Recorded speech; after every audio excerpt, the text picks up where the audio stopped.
Yon, good day sa inyo. Itong video na to ay mag-unboxing tayo at magpapalipad ng aking bagong baby.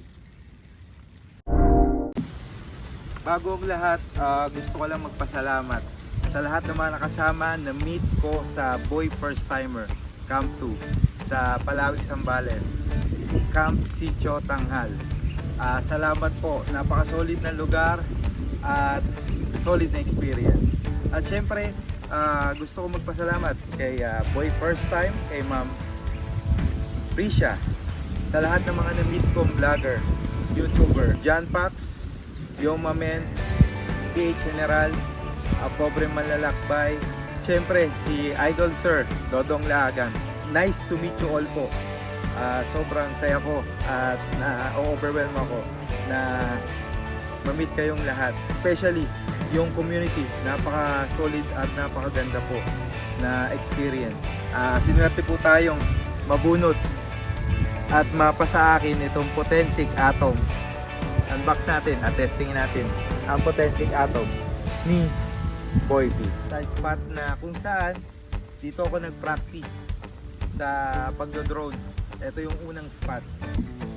So ano nga bang nilalaman ng Potensic Atom? Siyempre, ang kanyang remote, joystick, lagay muna natin.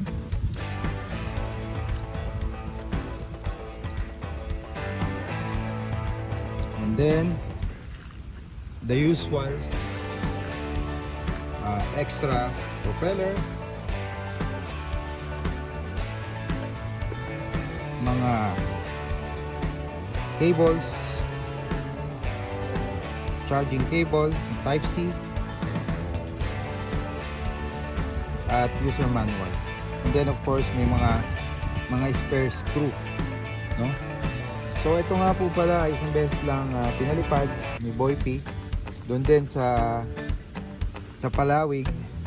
So halos bago pa talaga itong Atom na to. Ito pa ang kanyang 3 battery included, full charge na yan.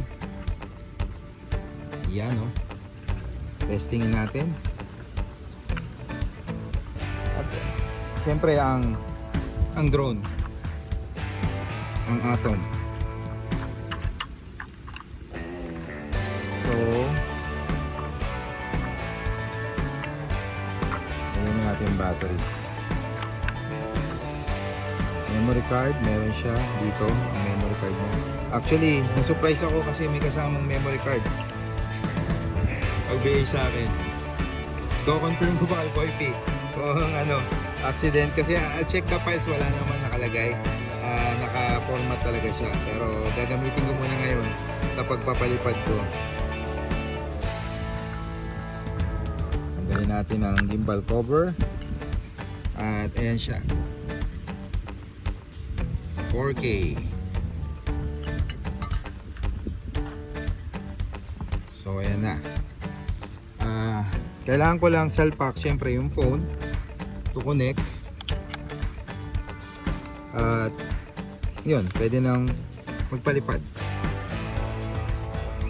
Mga napanood kong review nila regarding dito sa Potensic,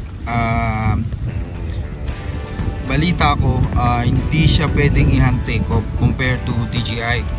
So dahil first time natin ito papalit pa rin ngayon, tatry ko munang mag take off ng ganyan yung setup. On muna natin yung drone.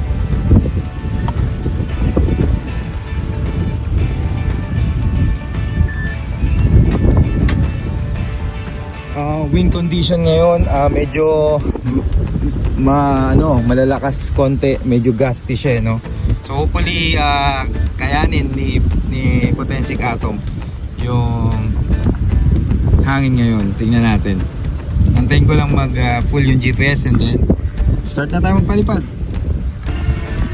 Tingnan natin kahit medyo malakas hangin.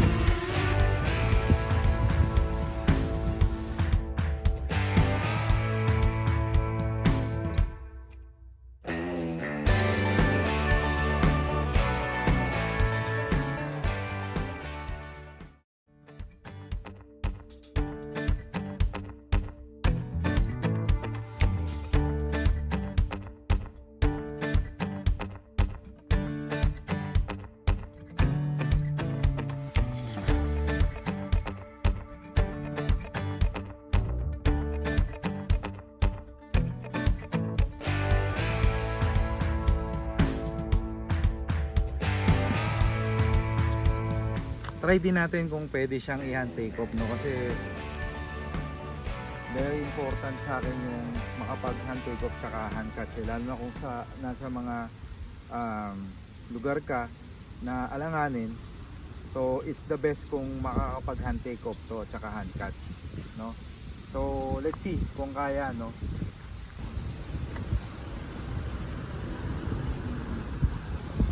Hindi siya kaya mag hand take off. Try natin ganyan.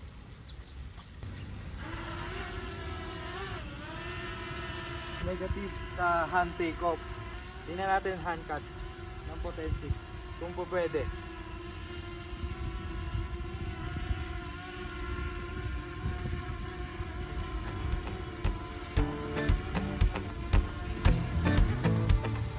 Uy, pwede siya hand catch. So pwede na rin. Kasi importante yung paglalanding. Hindi tayo mapalan sa mga alanganin, sa mga sandy na ground, kasi pwedeng masira kagad yung ating motor, no, sa propeller. So all good. Hand take off negative, hand catch pwede. Quick comment lang, napalipad na natin, no. Since ang wind condition ngayon dito sa area namin ay hindi ganun ka-stable, sobrang medyo malakas yung hangin, hindi ko siya masyadong nilayo saka pinataas. Well, since nasanay tayo sa ibang brand, na-notice ko lang medyo mabilis yung reaction niya sa stick. So kailangan medyo mild yung pag control mo para makakuha ng mga magagandang shot. But overall, okay naman, very stable yung camera niya kahit na malakas yung hangin. Yun nga lang, hindi ko masyadong maximize yung kanyang potential kasi nga na masyadong malakas yung hangin today. Soon gagawa tayo ng mga ibang video regarding dito kay Potency. But so far so good.